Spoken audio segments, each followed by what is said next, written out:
ಆತ್ಮೀಯ ಸಹೋದರ ಸಹೋದರಿಯರೇ, ನಾವು ನಿಮಗಾಗಿ ಒಂದು ಸಂತೋಷದ ಸುದ್ದಿಯನ್ನು ತಂದಿದ್ದೇವೆ. ಜನವರಿ 1ರಿಂದ 2025 ಸಂಪೂರ್ಣ ವರ್ಷಕ್ಕೆ 365 ಟಾಪಿಕ್ಸ್ಗಳನ್ನು ಹಂಚಿಕೊಳ್ಳುತ್ತೇವೆ. ಪ್ರತಿದಿನ ಒಂದು ಟಾಪಿಕ್ ಮತ್ತು ಅದಕ್ಕೆ ಸಂಬಂಧಿಸಿದ ವಚನಗಳನ್ನು ಹಂಚಿಕೊಳ್ಳುತ್ತೇವೆ. ಇದನ್ನು ಕೇಳಿ ಧ್ಯಾನಿಸಿ ಆಶೀರ್ವಾದ ಹೊಂದಬೇಕೆಂದು ಪ್ರೋತ್ಸಾಹಿಸುತ್ತೇನೆ.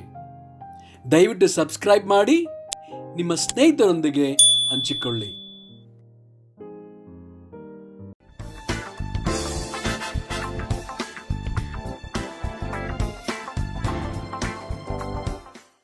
ಇಂದು ದಿನ 119 ಟಾಪಿಕ್ ನೆಪಗಳು. ಧರ್ಮೋಪದೇಶ ಕಾಂಡ 30 ವಚನ 11ರಿಂದ 14. ನಾನು ಈಗ ನಿಮಗೆ ಬೋಧಿಸಿದ ಧರ್ಮೋಪದೇಶವು ನಿಮಗೆ ಗ್ರಹಿಸುವುದಕ್ಕೆ ಕಷ್ಟವಾದದ್ದೂ ಅಲ್ಲ, ಹೊಂದುವುದಕ್ಕೆ ಅಸಾಧ್ಯವಾದದ್ದೂ ಅಲ್ಲ. ಇದು ಮೇಲಣ ಲೋಕದಲ್ಲಿರುವ ಮಾತಲ್ಲ. ನಮಗೋಸ್ಕರ ಮೇಲಣ ಲೋಕವನ್ನು ಏರಿ ಅದನ್ನು ತಿಳಿದುಕೊಂಡು ಬಂದು ನಮಗೆ ತಿಳಿಸುವಷ್ಟು ಶಕ್ತರು ಯಾರಿದ್ದಾರೆ? ಇದ್ದರೆ ನಾವು ಕೇಳಿ ಕೈಕೊಂಡೇವು ಅಂದುಕೊಳ್ಳುವುದಕ್ಕೆ ಅವಕಾಶವೇನೂ ಇಲ್ಲ. ಮತ್ತು ಇದು ಸಮುದ್ರದ ಆಚೆ ಇರುವ ಮಾತಲ್ಲ.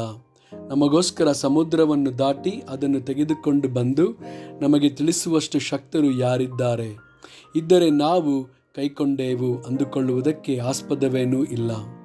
ಈ ವಾಕ್ಯವು ನಿಮಗೆ ಸಮೀಪದಲ್ಲಿಯೇ ಇದೆ, ಇದು ನಿಮ್ಮ ಬಾಯಲ್ಲಿಯೂ ಹೃದಯದಲ್ಲಿಯೂ ಇದೆ. ಇದನ್ನು ಅನುಸರಿಸುವುದಕ್ಕೆ ಅವಕಾಶ ಉಂಟಷ್ಟೇ. ಜ್ಞಾನೋಕ್ತಿಗಳು 22 ವಚನ 13.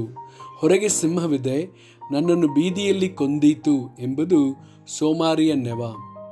ಲೂಕ 9 ವಚನ 57ರಿಂದ 62.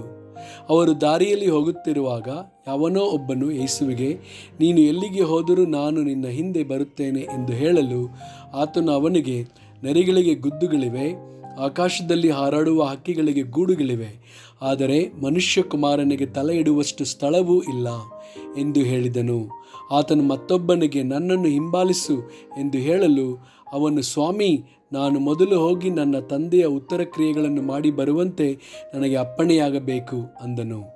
ಆದರೆ ಆತನು ಅವನಿಗೆ, ಸತ್ತವರೇ ತಮ್ಮವರಲ್ಲಿ ಸತ್ತು ಹೋದವರ ಉತ್ತರ ಕ್ರಿಯೆಗಳನ್ನು ಮಾಡಲಿ, ನೀನಂತೂ ಹೋಗಿ ದೇವರ ರಾಜ್ಯವನ್ನು ಪ್ರಸಿದ್ಧಿಪಡಿಸು ಎಂದು ಹೇಳಿದನು. ಇನ್ನೊಬ್ಬನು ಸಹ, ಸ್ವಾಮಿ, ನಿನ್ನನ್ನು ಹಿಂಬಾಲಿಸುತ್ತೇನೆ, ಆದರೆ ಮೊದಲು ನನ್ನ ಮನೆಯವರಿಗೆ ಹೇಳಿ ಬರುವುದಕ್ಕೆ ನನಗೆ ಅಪ್ಪಣೆಯಾಗಬೇಕು ಅಂದನು.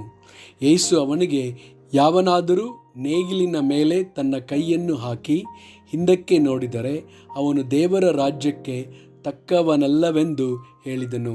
ಆಮೇನ್.